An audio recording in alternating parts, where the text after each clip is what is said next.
Hello, my name is Megan. I am training coordinator here at NeSI, and our webinar topic today is making the most out of your NeSI HPC allocation. We have Anthony Shaw from our app support team here to share tips for optimizing job configuration and reducing your queue time. But before we get into all of that, I just have a few housekeeping items to cover. Anthony will be presenting for 30 to 40 minutes today, followed by 20 minutes of questions and open discussion. During the presentation portion, we ask that you keep your audio on mute if you're not speaking or asking a question. But if at any point you are confused about what's being presented or need clarification, you can type a question or comment into the shared Google Doc, which I am going to put into the chat right now. So if you click that link, it'll go to a Google Doc where you can post all things at any point in time during the webinar. Otherwise, you're welcome to ask a question verbally during the Q&A section at the end of the webinar. And of course, the webinar video and slides will be available on the NeSI website in the next few days. I have made sure it is recording because I didn't do that last time. But it is being recorded this time. So if you registered for this webinar, you'll get an email when that content has been uploaded. And just a note, if you don't want to appear in the video recording, please turn your video off by clicking the icon on the bottom left of the screen. That's all the housekeeping. So with that out of the way, I'll pass things on to Anthony. All right, I'll just quickly my screen shared. Get that out of the way.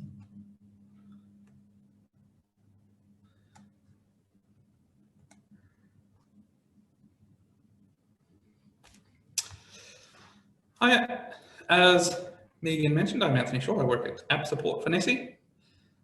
This is just a quick, about half an hour webinar, which will just go over how to optimize your jobs a bit with your configuration and potentially reduce the queue times of your jobs.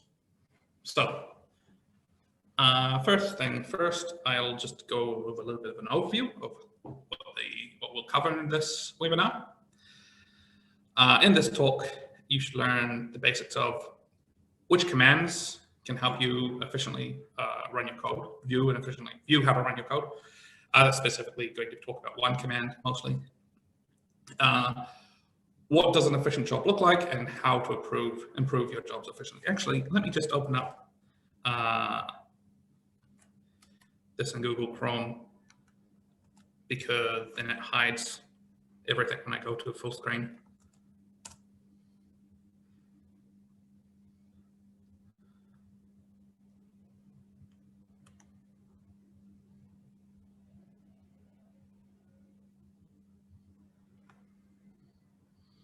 Sorry about that. Right, so first things first, I guess. What exactly do I mean when I say an efficient job and why does it matter? So there are really two ways that you can think about an efficient job. The first way you can think about an efficient job, or two main ways. The first way you can think about an efficient job is it's utilizing all the resources it has available to it. So that means that if you're asking for 10 CPUs for an hour, your job's using those 10 CPUs for that hour or around about that much. And you're not going to have a situation where you're asking for 10 CPUs, but only using one, or asking for 50 gigabytes of memory, but you only ever need 1 gigabyte of memory. So that's one way you can consider an efficient job, whether you're utilizing the resources that you're asking for. The second way that you can consider an efficient job is about how you're actually using those resources that are allocated to you. So a job can potentially appear efficient to our systems, and then it's asking for 10 CPUs and using 10 CPUs, or it's asked for 50 gigabytes of memory, and it's used around 50 gigabytes of memory at some point. However, it's not necessarily going to be efficient from this point of view. For example, if your job is the code itself is inefficient, so there might be some way you could write one of the calculations or something in your script, and If you write it one way, it might take much longer and many more resources than if you write it another way. And so that's one way to look at efficiency. It might appear as efficient on the surface, but when you look at it more in depth, it's not actually as efficient. And so those are really the two main ways that you can kind of consider efficiency. We're going to mostly be covering the first one in this talk. The other has been covered previously in some of our profiling webinars that we've done. And so you can go more in depth to that on our support pages, or looking into the previous webinars that we run if you want to have more information on that. We'll go over that a little bit, but mostly we'll be looking at the first one. And so why does it matter whether your job's efficient? So the high performance computers are a shared resource. And so what this means is that if you are asking for more resources than you need, those resources can't be used by someone else, generally speaking. We have a queue-based system on our high performance computers, and that means that the larger that your job is in any dimension that it has, the longer. Anthony, sorry, are you going through your slides? I don't know if it's flicking through the slides. Yes, I am. Why is that not working? Let me stop. Let me see what happens if I press it again. Has it done it? I am going through the slides. Can you see me moving through slides now? I can't. All right, let me stop sharing and try resharing.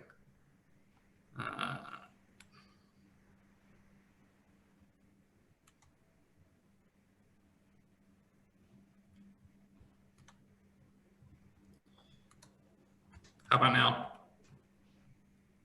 I don't see you sharing your screen at the moment. Why is this not working? Share screen. Yep. Okay. No. And is it flicking through slides? Yeah, now it's working. All right. Sorry about that. So the slides I went through just to cover the overview. Pick one that says efficiency there, and then list of what an efficient job is or what it means to be an efficient job.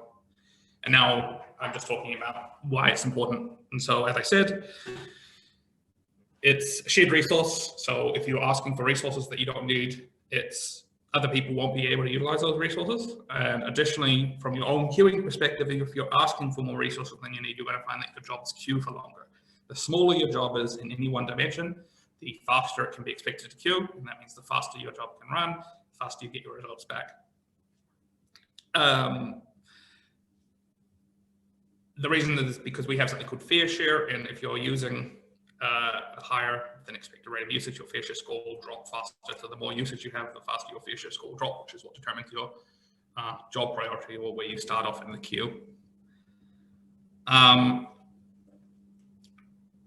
So because of this, it's important that you are able to relatively accurately estimate your job's resource requirements before you actually run your jobs.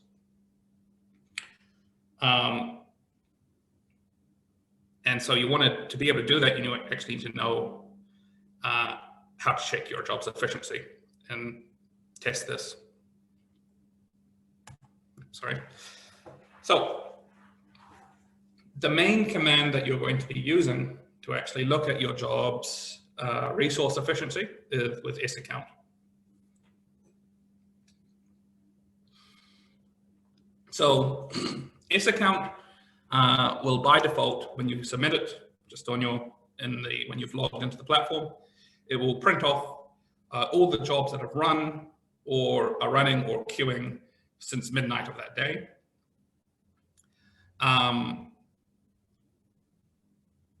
But you can specify older jobs by adding the -S flag, followed by the date format, year, -month, -day, if you want to look at jobs before then.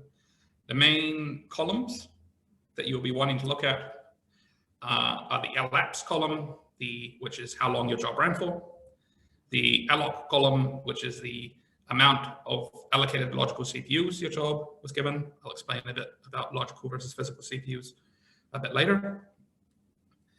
And the max RSS, which is the maximum amount of memory detected for a job step at any one time of the job's runtime. Sorry about that. And then the total CPU, which is the total non-idle CPU time of the job. Additionally, from looking at jobs from a certain date, you can also specifically look at a job. So if you know the job ID that you want to look at, you can use the -J flag to look at a specific job. So down here, we have just an example of the output of a job and what it might look like. And we'll go over this a bit about how you can know whether it's efficient. So first things first, let's look at this job's CPU efficiency. So you can imagine a perfectly CPU efficient job would have the total CPU, which is the total non-idle CPU time of the job, be equal to the elapsed time multiplied by the alloc, which is the number of logical CPUs you have. So if you've been allocated 10 logical CPUs for 10 hours, then theoretically your total CPU, if it's perfectly efficient, should be 100 core hours.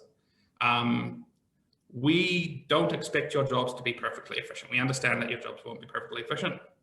And so you don't need to worry if that's not perfect. And there's not really a set rule of what is efficient enough. Because the reason that you're often coming onto the high performance computers is because you can't get the resources that you need, enough CPUs, enough memory, or enough wall time to be able to run your jobs in a reasonable amount of time at all on your local platforms. And so you're coming here onto our HPC service to actually run them here. And so we just ask that you do the best that you can to make them as efficient as possible so that they can be run in a reasonable time for you. So looking at this specific job, we can see that it ran with a elapsed time of 2 days and 22 hours.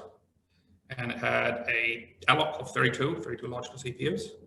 And so we'd expect a job that's efficient to have a total CPU of about 93 days. When we look at the total CPU here, we can see that it's only about 9 days, and so it's only got about 10% efficiency. This could indicate as a good idea for you to try and ask for fewer CPUs. It could be that you're not actually utilizing the CPUs at all, or that for most of it, you only use the CPUs for small amounts of it, and it can run efficiently with fewer or even potentially serial in some parts. Additionally, other things that could be causing the CPU efficiency, if the job has parallel and serial parts. The parallel parts might be relatively efficient, but the serial parts could be taking up a decent chunk of the runtime. That's an indication that you might want to look into potentially breaking up your job as well, and we can look a bit more into that when we talk about profiling later. CPUs could be sitting idle, waiting on I/O or read-write. Also, the CPUs could be sitting idle, waiting on other CPUs to complete tasks, which would be a load imbalance.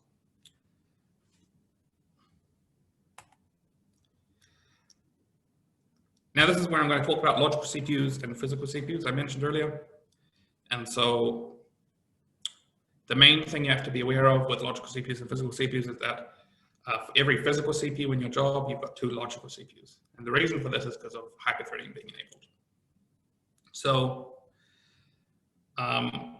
the way you can think about hyperthreading is if you think about a normal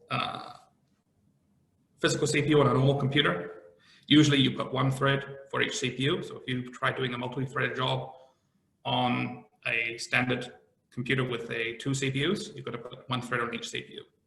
The thing is that sometimes those threads become idle because they are waiting on any number of things, waiting on something to be read into memory, waiting on one or the other, waiting on the other thread to finish something. And so that's just wasted CPU time. One way that you get around that is by assigning more threads to CPUs than you have available. And what this does is it means that threads can switch off of idle threads onto other threads to start running if a thread becomes idle. The problem is that the switching of threads from the idle thread into another thread isn't computationally for free. Hyperthreading is a way to get around this. So you can imagine a situation where if you just put multiple threads onto a CPU, if that threading, if the thread's being idle a lot, but for very short times, the switching of a thread might be more computationally intensive than just having it sit idle for that short amount of time. When you have hyperthreading, you've got 2 hardware threads on a physical CPU. And you can still only run through one of those hardware threads with the CPU, but what it means is that you can theoretically switch between those threads for essentially computationally for free, at least in theory. It doesn't always work that way in practice. But you should always test whether hyperthreading is beneficial for you, and you can do that by turning it off with the -- hint equals no multi-thread into your SLURM script and trying both ways. But what it will mean is that your jobs will have 2 logical CPUs.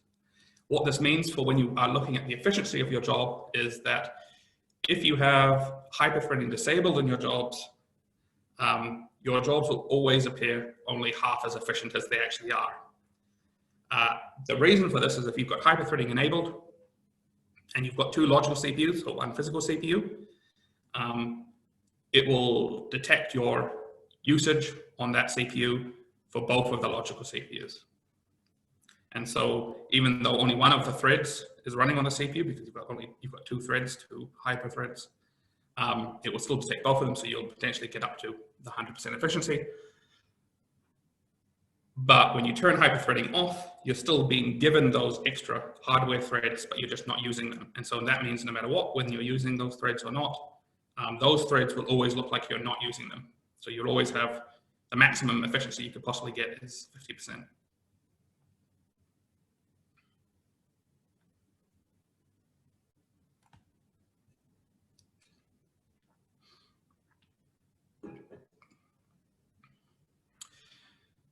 Now looking at the memory efficiency of the job,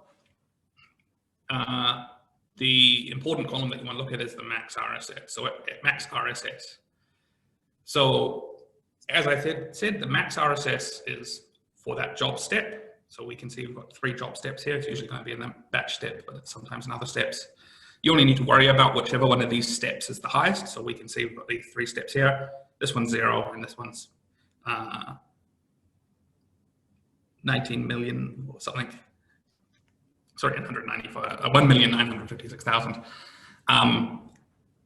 That's the one that you want to look at, the highest one. And so we can see that the maximum memory that was used at any one point for this job is about 1910 megabytes. So this is by default measuring in kilobytes, so for the K there. By default, SAccount won't show you the amount of memory that you requested for your job. Usually that's not too big of an issue because when you're looking at the job, you generally know how much you requested in your SLURM script. But you can make customized scripts to tell you, and I'll show you how to do that later. But for now, it's just suffice to know that in this job, this example job, we were requesting 250 megabytes of memory per CPU. So that's per logical CPU, which means that we were requesting 8,000 megabytes of memory in total. Because we're only using about 1910 megabytes, we've only got about 25% efficiency. Now for memory efficiency, there is a good rule of thumb for whether your job's efficient or not. And so the rule of thumb that we like to use is your jobs should be asking for about 20% more memory than you expect them to actually need. So ideally, you'd probably be asking for about 2.3 gigabytes of memory in this case.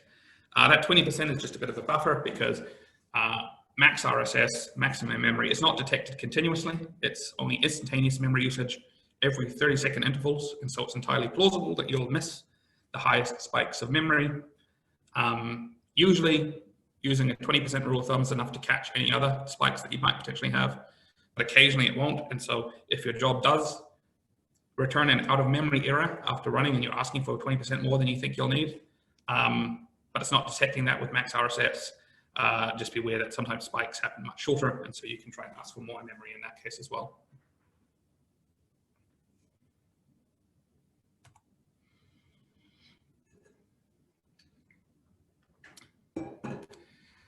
Now, lastly, of the 3 things that you need to look at with efficiency after CPU's memory, there's time. So this is the least important of the efficiencies, I would say. And so you can ask for more wall time than you expect to need. And so even if you are asking for, say, 10 days, but you only use an hour, those resources, the rest of the 10 days, they're not going to be sitting idle for you. They will be returned to the pool. But it is still relevant to try and be efficient with your job queue time, with your job wall time request, because we're using a scheduling system which will use what you estimate your job's going to take with wall time to try and efficiently stack all the jobs in the queue. If you are asking for wildly more wall time than you actually need, what this will mean is that our schedule is less efficient. And to a degree, it will lead to more wasted resources. From your own perspective, just like with CPUs or memory in the other dimension, any dimension, including wall time request, if you ask for less, your jobs will queue for longer. And so there is always that benefit no matter what. So in this example, again, it doesn't specify how long the job asks for in the default output of SAccount. And again, I'll show you how to do that in a custom SAccount command soon. But suffice to say that it's a 3-day job. And so if we look at this job, it actually runs for 2 days and 22 hours. Similar rule of thumb to memory, about 20% is probably a good idea as well, asking for about 20% more than you think you need. 2 days, 22 hours out of 3 days is even more efficient than that. And so this is a perfectly efficient job relative to wall time request.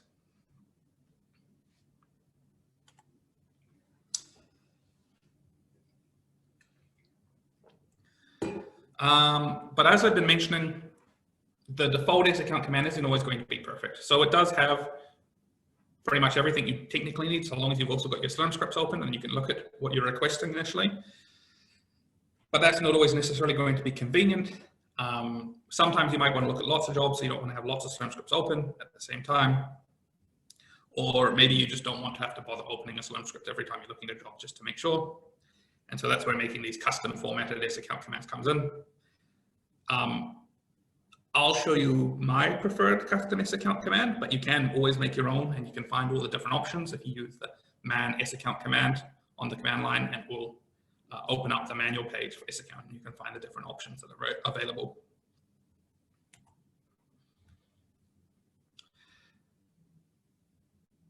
So this is my formatted SAccount command, and what it has, it's got the job ID, the job name, the time limit, so that's how long you're asking for, which is what was missing from the previous default SAccount command, with the elapsed, and so you can see them side by side.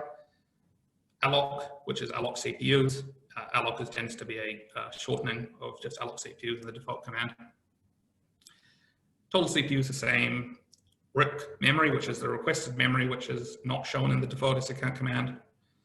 And so you can see how much memory, in this case, you can see 250 M lowercase c, which refers to 250 megabytes of memory, 250 megabytes of memory per CPU.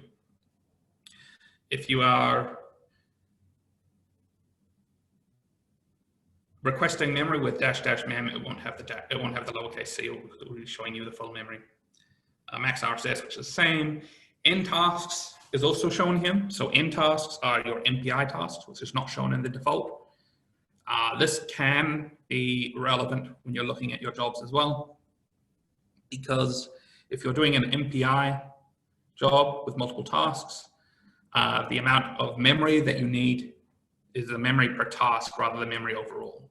So if we had, say, 2 tasks here rather than 1 task for this job, with the 32 logical CPUs, that'd be 16 logical CPUs per task. And so because of that, that'd be 16 times 250 on each task, and the max RSS records the memory on a single task. And so you need to make sure that the maximum memory that you use is close to or lower than the amount of memory that you're asking for per task. And then the state, which is the same in the previous, but it also shows you a couple of other extra things, which is the account, which is what project you're submitting this with, and then the partition, which is the partition that it ran on, which I guess is actually less relevant now than the last time I ran this talk, because we've since got a automatic partitioning system which will put your jobs into the correct partition by themselves without you needing to specify them. And so you could technically just run that command that I've got up here if you wanted to in the command line, but that's a little bit tedious. And so you probably just want to set this as your default or something like this as your default if you make your own sacct command. And you can do that if you just go to your home that you've logged in, and you're in your home, and you go to your nano.bashrc, you can export the formatted command into your bashrc. And so now, actually, let's copy that as well. So now when I exit out of this saving, it won't show by default, so it will only show me the default one right now. But the next time I log in, it will export my specified sacct command. But if you don't want to log out and log back in, you can just put it into the command line and export it. And it will show you the newly formatted sacct command.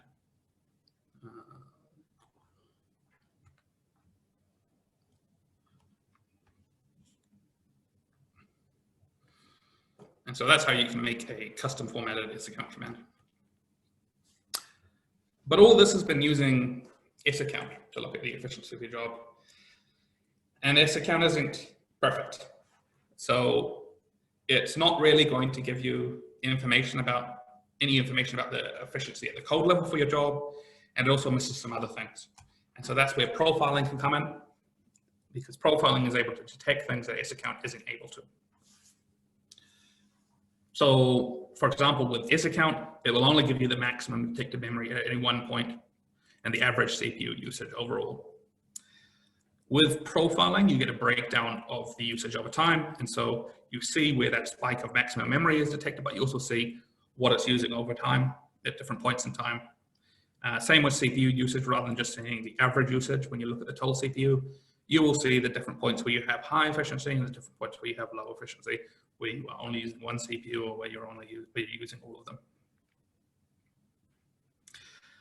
These breakdowns, so having this breakdown over time of CPU and memory usage, can be really useful for helping you actually find those breakpoints. So I mentioned earlier, some of these inefficiencies can be indications that there might be breakpoints where your job could potentially be broken down into multiple subjobs.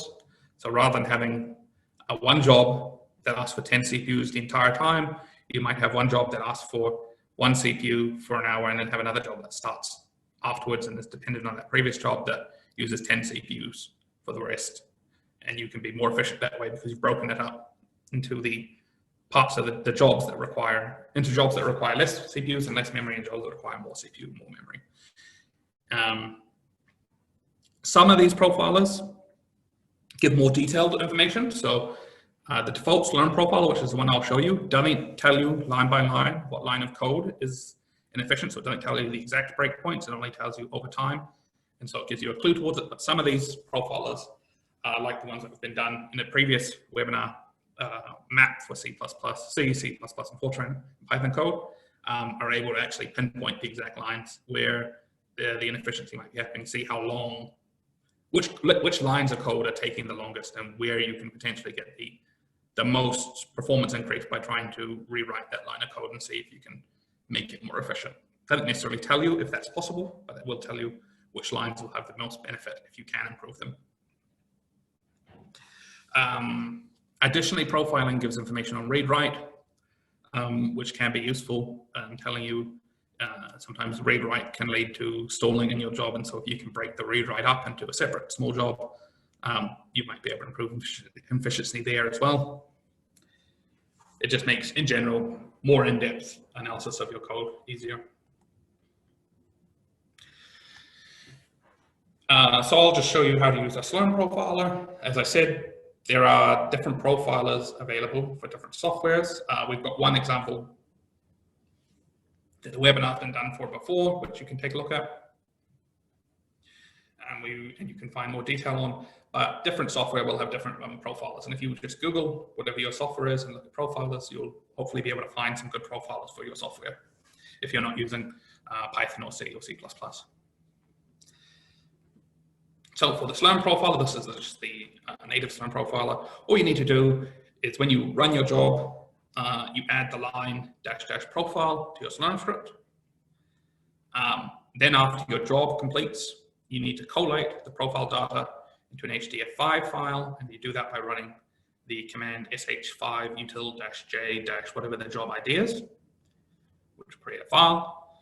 And then you use either the Python or the MATLAB script, which is found on our support page, which will plot your results for you. One thing to note is that the native SLURM profiler is not currently enabled on Maui, so it's only available on Maui right now. And so this is an example of a SLURM profile for someone's job. The top row is the CPUs, and so you can see which CPU, how many CPUs are being used, with it being around 24-ish here, but only being about 2 here. The memory usage, and so you can see when it spikes up in memory and when it goes down, so it goes up to about 500 gigabytes, but has bits where it's using negligible amounts of memory as well. The read and write, so the points above the line, the 0, refer to the read, and the points below refer to the write. And this is another plot of read-write. So that's the instantaneous read-write of gigabytes per second versus this is the cumulative read-write. And so we can see that as more read happens, the solid line increases because cumulatively getting more read happening. And as the dotted line, as the write increases, you're getting increase of the cumulative write down here. And so looking at this profile, you can potentially see how it might be able to be used for finding breakpoints, for breaking this job up. So you can see here, from this kind of area where it has large amounts of memory usage, or even just specifically this area, where it's a decent amount of memory usage, and then CPU usage, sorry, and drops down, but it's also got a large amount of, or decent amount of memory usage and then drops down. And so you might break this piece up into a separate job where it has, I don't know, 12 CPUs, whatever it is, hitting it there, and then needs about 300, so maybe ask for 330 gigabytes of memory, and then you can run that as a separate job where it will be much more efficient than if you ask for the full 25 CPUs and 500 gigabytes of memory the whole way through, because you're only using 25 CPUs here, and you're only using the 500 gigabytes for this part. But if you were to break these down into a few different jobs where they more accurately used the amount of CPUs and the amount of memory that they were asking for, each of those jobs would be much more efficient. Each of those jobs could be dependent on previous jobs, and they could all run consecutively and queue consecutively. And so you would get through them all much faster using fewer resources, meaning that those resources are available to other people.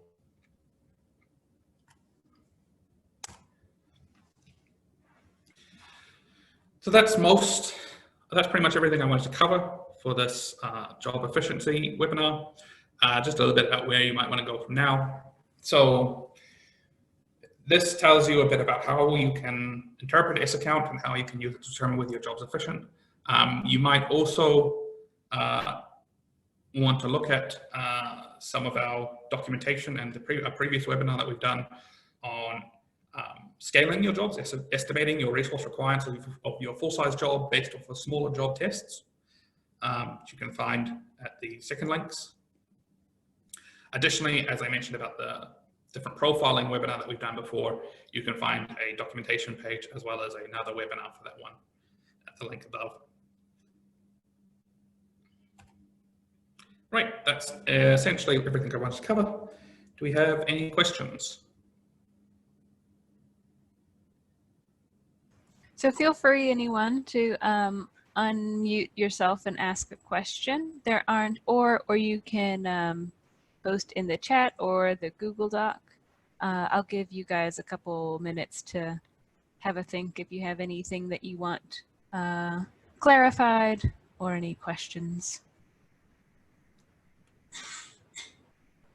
And in the meantime, I am going to find that profiling video and put it in the top of the question doc under the resources section.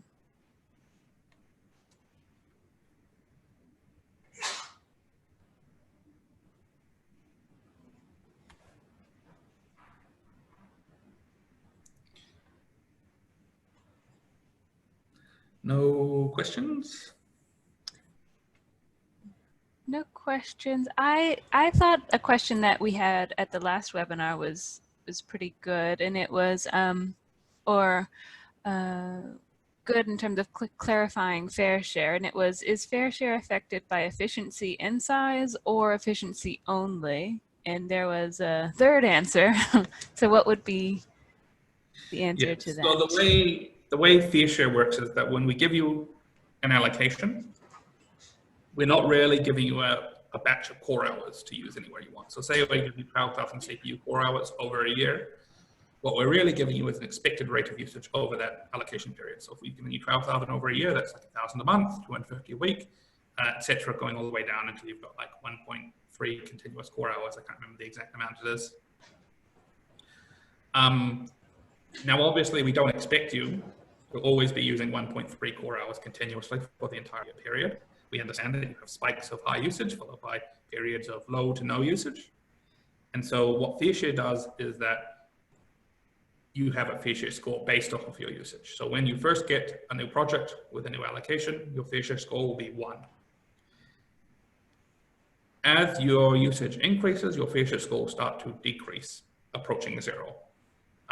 If you're using at your expected rate of usage, your fair share score will be 0.5. If you're using at higher than your expected rate of usage, your fair share score will be lower than 0.5, approaching 0. If it's lower than your expected rate of usage, your fair share score will be higher than 0.5, approaching 1.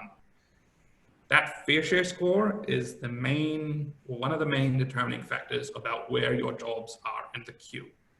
So when you submit your jobs, your fair share score will be used to determine how far up the queue you go relative to everyone else.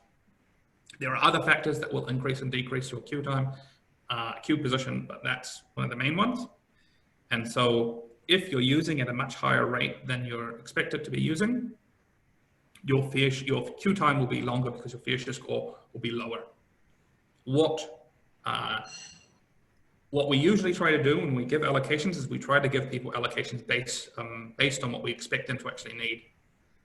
Now, if you're being very inefficient, so if you're asking for 100 CPUs and only using 1 CPU, or asking for huge amounts of memory but only using a few gigabytes of memory, we're not going to be inclined on the NeSI team to give you an allocation size towards that inefficiency. We're going to give you an allocation based off of the expectation that you will improve your efficiency. So we'll talk to you if we see you are being inefficient and say, hey, you need to improve your efficiency. And we'll give you an allocation based on the assumption that you will improve that efficiency. If you don't improve your efficiency, you can imagine that you're going to burn through your allocation a lot faster than if you had improved your efficiency, which means your fair share score will drop faster, which means you'll end up queuing faster.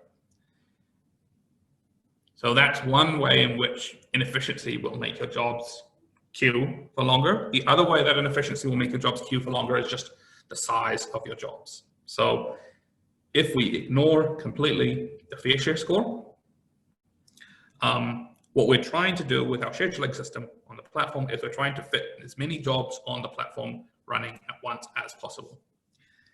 And so we're stacking them like a game of Tetris.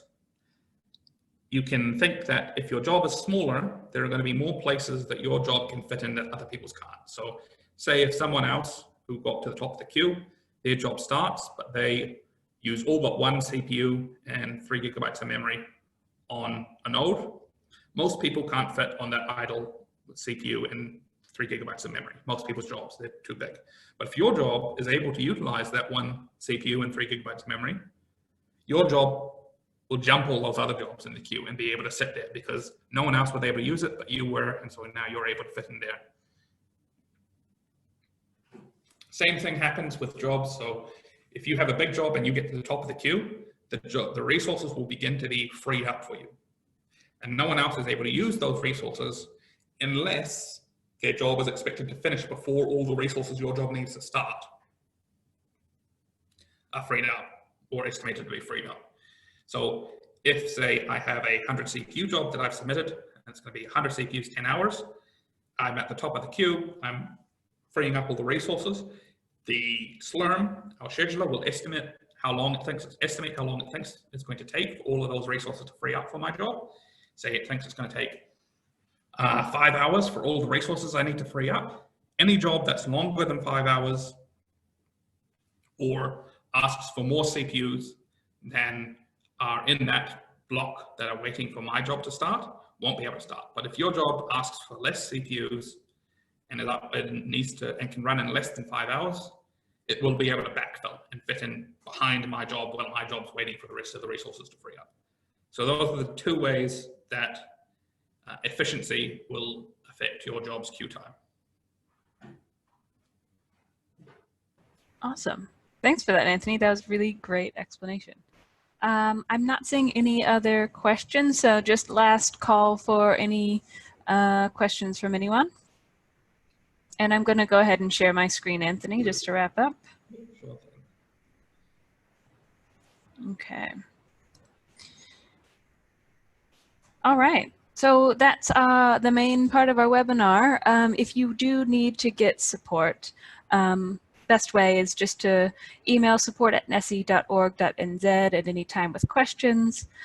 We also have documentation available, and the webinar recording and the slides will be available online. I'll be sending you guys an email once that is posted. We do have some more webinars coming up. The next one is on March 26th, and it will be covering genomics workflow languages on NeSI, CWL specifically. If that interests you, please sign up to our NeSI mailing list. I haven't gotten around to creating the Eventbrite yet, but that will happen very soon. So if you go to the Google Doc at the top under the resources, you'll see a link where you can register to get notifications on training stuff. But that is all we have for you guys today. Thank you for coming and have a really good afternoon, guys. Bye-bye.